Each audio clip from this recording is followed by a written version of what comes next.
Allah Subhanahu wa Ta'ala bisa dilihat mata telanjang.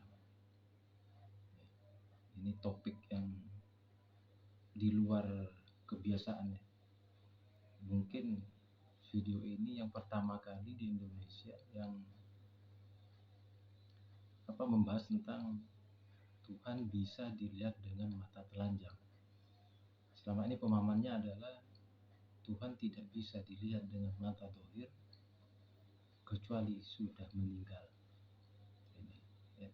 Sebenarnya ini hanya tutorial cara melihat Tuhan. Jadi Tuhan agama samawi gitu ya. Jadi mereka yang percaya dengan adanya Tuhan, dan biasanya orang yang percaya dengan agama Tuhan itu orang yang percaya dengan Tuhan biasanya menganut agama samawi ya. Misalnya yang saya tahu itu di Indonesia itu Nasrani, Islam, dan Hindu. Biasanya seperti itu.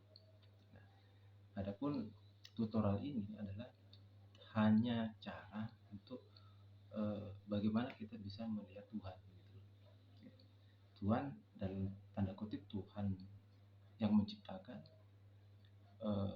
alam seisinya termasuk kita selaku manusia gitu ya. Baiklah, kita mulai saja. Ya, sebelumnya saya ucapkan Assalamualaikum warahmatullahi wabarakatuh.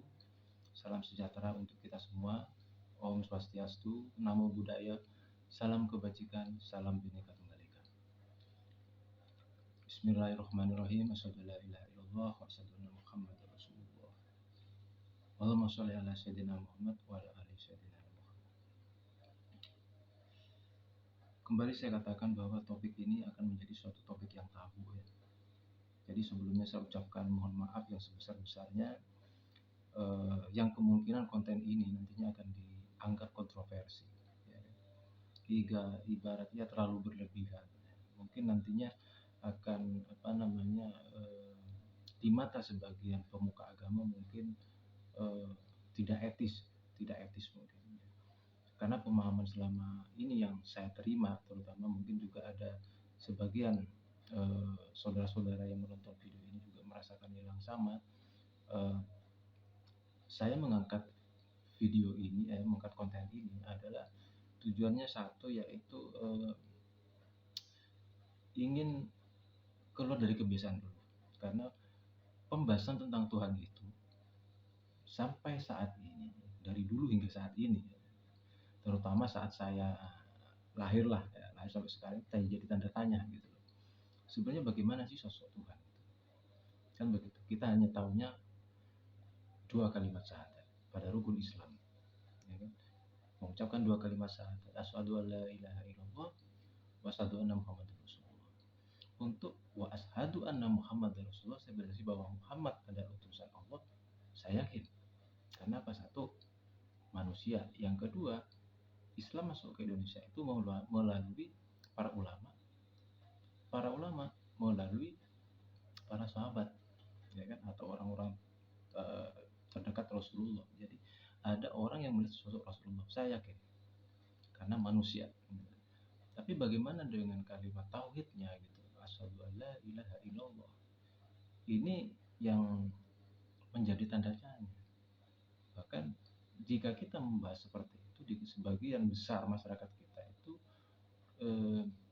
kita itu cukup meyakini saja, cukup mengimani. Kalau ingin tahu Tuhan, lihatlah makhluknya, bukti keberadaannya, jejaknya, berdasarkan jejak. Sementara secara logika kita berpikir sesuatu ada, pasti ada wujudnya. Ada sebuah nama, pasti ada wujudnya. Atau minimal ada sebuah benda, pasti ada yang menciptakannya. Sosok yang menciptakan ini yang saya permasalahkan. Sampai akhirnya muncullah video ini. Adapun salah satu pendukungnya, data pendukung dari Al-Quran itu disebutkan bahwa Tuhan itu Allah lah, kalau di agama Islam itu ya awalu ya akhiru, ya, maha awal maha akhir, ya dhahiru ya batin, jasmani dan rohani. Nah, yang saya pikirkan adalah pendapat-pendapat yang bahwa mengatakan Tuhan tidak perlu dibahas. Mungkin dohirnya, saya berpikir dohirnya saja. Namun untuk jasmani, fisik, perlu dipikirkan gitu. Artinya nampak. Logikanya begini, ilustrasinya begini. Pada saat zaman Nabi Muhammad, nabi-nabi terdahulu, pada saat mereka meyakinkan kepada umat-umatnya bahwa inilah Tuhan yang sebenarnya, ya kan? Logika berpikir kita, manakala kita melakukan sebuah presentasi tanpa bentuk yang dipresentasikan, artinya tidak mungkin mereka itu menganggap kita itu berbicara sebenar-benarnya, gitu. Bahwa kita membawa sosok ini sosok yang kita perkenalkan, inilah Tuhan. Artinya ada sebuah sebuah figur yang ditampilkan yang kepada para umat-umat terdahulu oleh para nabi dan rasul. Dukungannya apa? Suatu ketika Rasulullah pernah ditanya tentang roh. Maka Allah berfirman, katakanlah Muhammad, jika mereka menanyakan tentang roh itu urusanku, dan kamu hanya mengetahui sedikit. Itu yang pertama. Yang kedua, setiap melakukan presentasi para nabi kita seperti Nabi Musa misalnya, para nabi-nabi lain, pasti dia itu menegaskan berkali-kali, dialah Tuhan, itulah Tuhan, tidakkah engkau mempergunakan akal? Nah, ini artinya apa? Yang kejadian nabi-nabi sebelumnya seperti Nabi Musa tadi itu adalah menunjukkan fisik, ya. Sementara yang pertanyaan disampaikan kepada Nabi Muhammad adalah roh. Berarti orang yang pertama tentang roh, ya, dia itu sudah tahu fisik. Gak mungkin orang tahu fisik, gak mungkin orang tidak tahu fisik menanyakan tentang roh. Jasmani kelihatan, baru pasti akan ada batinnya, kan begitu kan? Yang tampak dulu, barulah maka yang tidak tampak yang pasti akan ditanyakan. Ini logika yang menjadi pertanyaan saya. Pertanyaan yang ketiga yang masih membingungkan, yang ketiga adalah umat para nabi-nabi ini ada yang takwa karena presentasi para rasul kita. Artinya apa? Ada mereka yang benar-benar melihat secara fisik. Karena pada dalam beberapa di dalam satu komunitas sufi mungkin, ya, itu ada pertanyaan kepada Sayyidina Abu Bakar, bagaimana engkau melihat Allah, ya. Jadi pas saat itu diceritakan, ditanya oleh Rasulullah, bagaimana engkau melihat Allah? Ada yang menyampaikan beginilah, begitulah, kan begitu kan. Nah, dari sanalah muncul artinya apa? Sebuah fisik zahir Tuhan kita itu bisa kelihatan mata. Ini yang pertama. Terkait dengan pelaksanaannya, perkembangannya memasuki ke ke wilayah Indonesia Nusantara ini dengan metode yang bagaimana, ternyata tentunya bervariasi, ya, bervariasi. Sepengetahuan saya ada yang melalui dengan zikir, dengan olah nafas, ya, atau dengan menyembah dengan cara hal-hal lain, ritual lah, mungkin seperti itu. Itu mungkin hanya suatu metode saja. Nah, itu yang alasan yang menjadi alasan mengapa saya mengangkat topik Tuhan. Nah, terus yang kedua, Allah yang saya maksud dalam topik ini, ya, itu adalah Tuhan saya.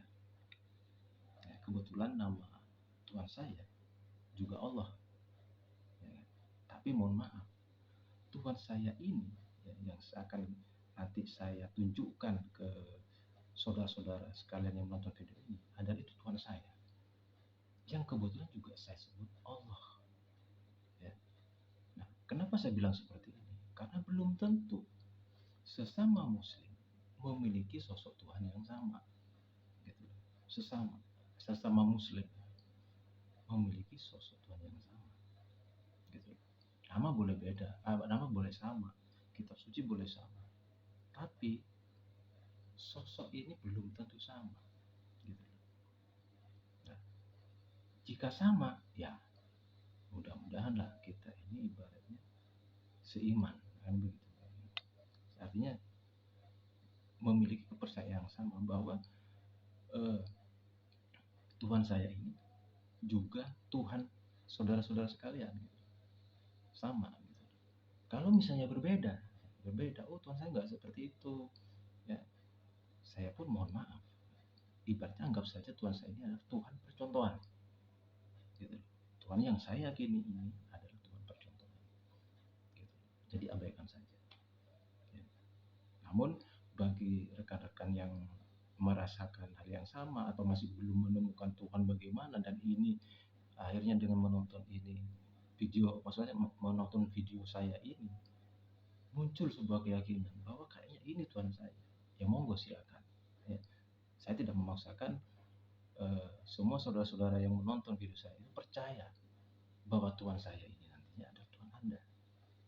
Saya tidak memaksakan itu. Bahkan apabila ada yang beragama lain nantinya menerima sebuah kebenaran misalnya, lalu ingin masuk Islam, saya tidak menyarankan juga, gitu. Saya tidak mengajak, ya.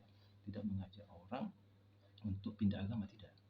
Karena mengajak orang pindah agama itu menurut saya itu bukan hak saya, gitu. Itu hak prerogatif Tuhan, gitu. Di dalam pemahaman saya sendiri, itu fitrah Tuhan, ya, campur tangan Tuhan.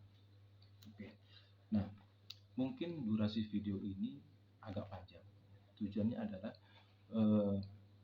agar saudara-saudara yang menonton video saya ini lebih sistematis, lebih merasakan. Jadi pada saat menonton video saya ini, silakan diperagakan. Misalnya saya menunjuk, silakan tangan juga menunjuk, gitu. Tujuannya apa? Untuk lebih lebih pas, ya, lebih pas. Ya, akhirnya merasakan, gitu. Nah, ya hitung-hitung kita akan melakukan napak tilas perjalanan Nabi Allah Ibrahim alaihissalam dalam menemukan Tuhan. Ya. Dan mungkin juga siapa tahu, ya kita nggak tahu anugerah Tuhan seperti apa, ya kan?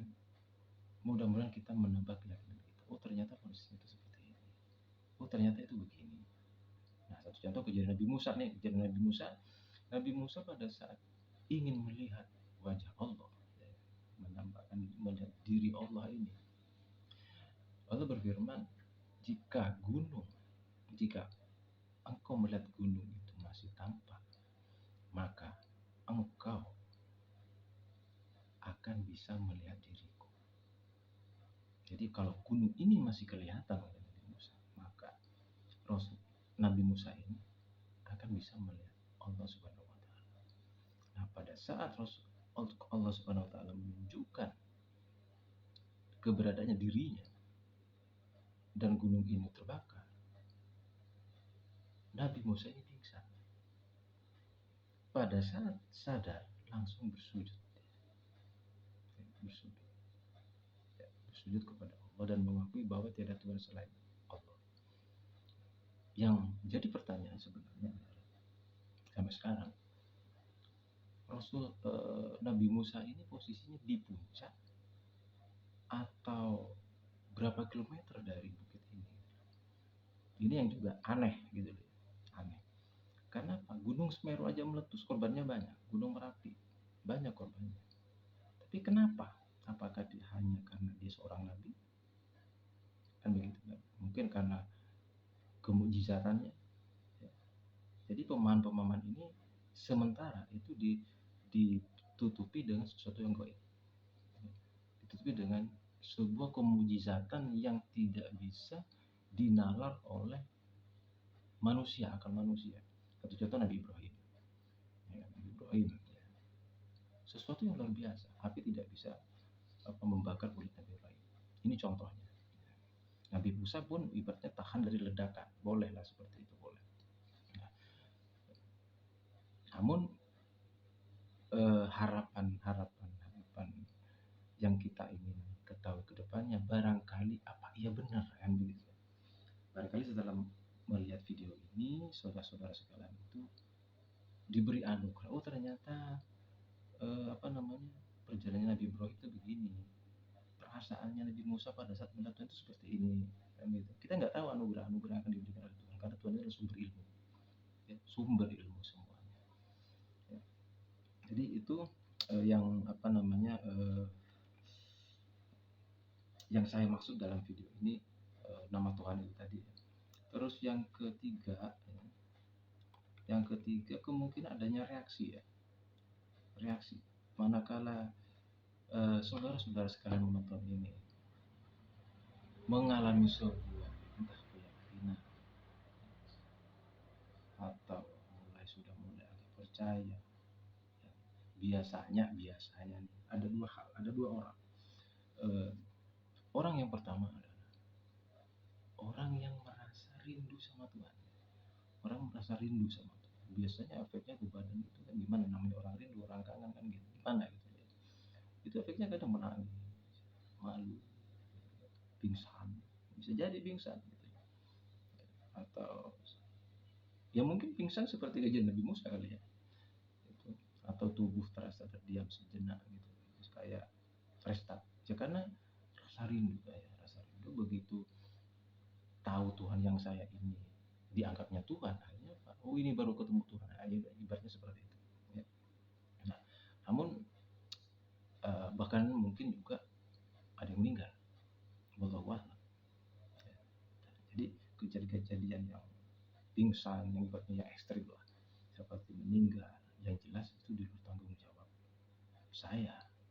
Tetap karena ini bahasanya Tuhan, biarlah Tuhan yang apa namanya yang menghendaki, yang menentukan gitu loh.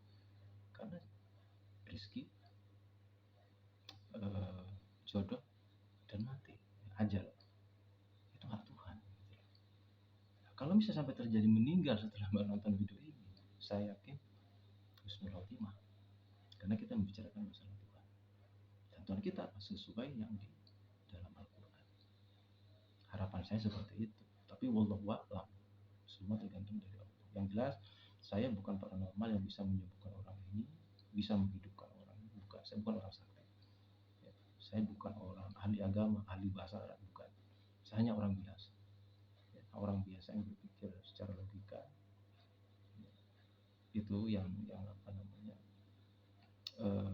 yang perlu saudara-saudara siapkan sebelum menonton video saya ini, ya. Jadi itu resikonya.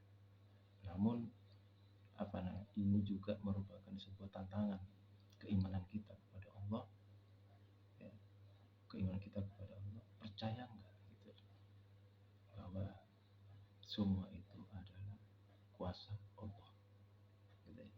Nah, untuk orang yang kedua yang tidak sependapat, ya, misalnya menyangkal, ya, tidak ada reaksi apa-apa, gitu ya. Ini tidak akan ada reaksi. Jadi video ini akan dianggap sebagai sesuatu yang biasa, sebagai apa ya, konten-konten biasa gitu loh, konten-konten biasa. Dan satu lagi, ada keraguan-keraguan. Jadi setelah melihat video ini, itu keraguan-keraguan misalnya muncul, benar apa enggak ya? Tapi kayaknya benar gitu. Tapi apa iya ya? Nah, untuk yang mengalami kondisi seperti ini, silakan komunikasikan dengan ya mungkin guru lah ya, guru atau mursyid, ya. Bagaimana sebenarnya ini, ya, video ini itu bagaimana? Kok kayaknya benar, tapi kok kayaknya salah gitu. Coba karena apa, nanti kita akan uji nih. Kita akan uji sesuatu yang kita lihat, nanti kita uji siapakah di antara sesuatu itu yang mengarah kepada Tuhan, ciri-ciri Tuhan. Nah, kalau misalnya sesuatu A misalnya, dia itu sudah masuk kriteria, ada checklist ya, nanti. Oh, sudah sesuai ke kriteria ketuhanan nih. Oke. Dari sekian yang kita lihat, yang mana paling banyak prosentasenya mendekati ciri-ciri Tuhan? Oh, si A misalnya. Oke, kita cek lagi kemampuannya. Apakah sama dengan kemampuan Tuhan? Nah, artinya apa? Kadang mirip Tuhan, tapi tidak bisa memiliki kemampuan seperti Tuhan di sana. Apabila setelah mendapatkan memenuhi kriteria, mendekati, mengarah kepada Tuhan, dan kemampuannya juga seperti Tuhan, saya rasa itulah Tuhan. Nah, kalau masih tidak yakin lagi, pilihannya satu, silakan mencari penggantinya, sosok penggantinya, sampai Anda merasa yakin benar bahwa itulah Tuhan Anda atau Tuhan yang Anda cari. Gitu. Nah, ya, itu yang kemungkinan reaksi-reaksinya nanti. Dan untuk langkah-langkah dalam proses melihat Tuhan ini itu ada 4 ya. Yang pertama, kita akan mencari jejak Tuhan melalui sesuatu yang nampak ya, bisa kita lihat dengan mata kita, dengan barometer tetap ayat-ayat Al-Quran. Yang kedua, kita akan menguji sesuatu tersebut ya, seperti yang saya sampaikan tadi, layak disebut Tuhan apa tidak, yaitu hitung apa jelas Nabi Ibrahim lah, begitu. Bagaimana proses Nabi Ibrahim menyimpulkan bahwa itulah Tuhan, gitu kan. Di sana mudah-mudahan kita juga bisa merasakan seperti itu. Yang ketiga adalah menguji kemampuan sesuatu yang disebut Tuhan, kita uji dia, kita uji untuk meyakinkan diri kita. Yang keempat, merasakan apa sih kesimpulan, merasakan sebuah kesimpulan dalam diri kita. Kita menyangkal, mengingkarinya, ragu, atau yakin. Karena 3 hal ini sudah disampaikan di Al-Quran. Ada ayatnya, saya nggak kurang begitu hafal ayatnya ya, karena memang bukan ahli agama sebenarnya, itu orang awam yang cuma mengutak-atik ini aja sebenarnya. Yang pertama adalah ada ayat yang mengatakan mengingkari pertemuan dengan Tuhan. Itu ragu akan pertemuan dengan Tuhan. Ya, di sana. Terus yang ketiga, semakin takwa, hanya orang-orang soleh lah ibaratnya yang mempercayainya. Maka orang yang percaya adalah termasuk golongan orang-orang yang soleh. Ada 3 orang ini ya, di sana. Dan juga terkait dengan nama Tuhan yang sesuatu yang anggap saya Tuhan ini adalah saya sebut Allah juga. Ini juga ada pembuktian gitu. Jadi bukan hanya sosok yang saya nanti tunjukkan ke saudara-saudara sekalian ini, namanya bukan niru dari Al-Quran, bukan gitu. Bukan. Ya, artinya kan kebetulan sama gitu. Kebetulan sama. Ya, saya nggak tahu duluan Al-Quran atau sosok ini gitu loh yang diciptakan, saya nggak tahu ya. Silakan nanti saudara-saudara sendiri yang menyimpulkan duluan mana nih ya kan, nama Allah dulu baru Al-Quran, kan begitu kan nanti saudara. Artinya terlepas dari wahyu ya, dari proses penciptaan manusia, maksudnya manusia yang selama ini kita tahu manusia yaitu itu aja kan begitu. Tapi sebenarnya kan bukan hanya manusianya diciptakan, tapi nama Tuhan juga disematkan di sana. Ibaratnya ada semacam papan nama lah ya. Papan nama. Lo ini aku loh. Ini namanya Allah. Gitu loh. Ini namanya Allah. Nah, di sana. Nah, karena saya agama Islam dan saya melakukan penelitian ini yang itu dari berdasarkan Al-Quran, ya, namanya jelas Allah kan begitu, namanya Allah gitu ya. Jadi ada 2 dukungan sebenarnya ya. Pada saat saya menemukan itu, ternyata di Al-Quran disebutkan Allah, ya benar berarti gitu. Nah, dan nanti akan bisa disimpulkan juga bahwa Allah inilah memang Tuhan seluruh manusia gitu. Orang yang beragama sebenarnya gitu. Tapi itu nantilah Anda akan bisa menyimpulkan sendiri nanti ya. Baiklah, kita selanjutnya langsung nonton videonya ya. Mohon jika belum mengerti diputar berulang-ulang gitu ya, akan mencari pemahaman yang benar, bukan hanya teori saja ya. Dan satu lagi mohon maaf, apabila nanti Anda menemukan sebuah kesimpulan bahwa kok kayaknya inilah Tuhan gitu ya, pesan saya, Anda tahu Tuhan, tapi bukan berarti Anda adalah Tuhan ya. Anda tetap manusia gitu. Anda tetap manusia ya. Kalau manusia dibandingkan dengan makhluk lainnya, ya sempurna. Tapi manakala manusia bertemu dengan manusia, Anda bukan lagi sempurna. Yang sempurna hanya satu. Kalau ingin kelihatan sempurna, merasa sempurna, silakan menyendiri. Atau datang ke hutan, lari ketemu ketemu macan, ular, tumbuh-tumbuhan misalnya. Itulah Anda sosok yang sempurna. Anda diberi akal, mereka tidak diberi akal. Namun apabila Anda berada di sekitar manusia juga, Anda tidak sempurna. Itu yang pertama. Yang kedua, jangan sekali-sekali mengaku nabi. Walaupun Anda sudah bisa melihat Tuhan, lalu Anda mengaku aku adalah nabi. Wah, itu tidak boleh. Emangnya ada nabi rombongan? Kan begitu kan? Di Al-Quran jelas, aku utus seorang rasul dari golonganmu sendiri, dari kaummu lah ibaratnya. Kalau rombongan, kan ibaratnya nggak masuk akal juga. Dan Tuhan ini nantinya akan disaksikan. Jadi saya berharap, keinginan saya, wallahu a'lam, dengan menonton video ini, minimal kita yang selama ini ragu dengan Tuhan, tanda tanya dengan Tuhan bagaimana sosoknya, ya kan? Menemukan titik terang, titik kebenaran. Ya, itu aja. Mohon tetap jangan lupa dukungannya. Sekali lagi saya ucapkan maaf kepada para tokoh agama, juga para pemimpin bangsa Indonesia ini. Topik yang saya angkat ini memang agak keluar dari rel ya, dari rel.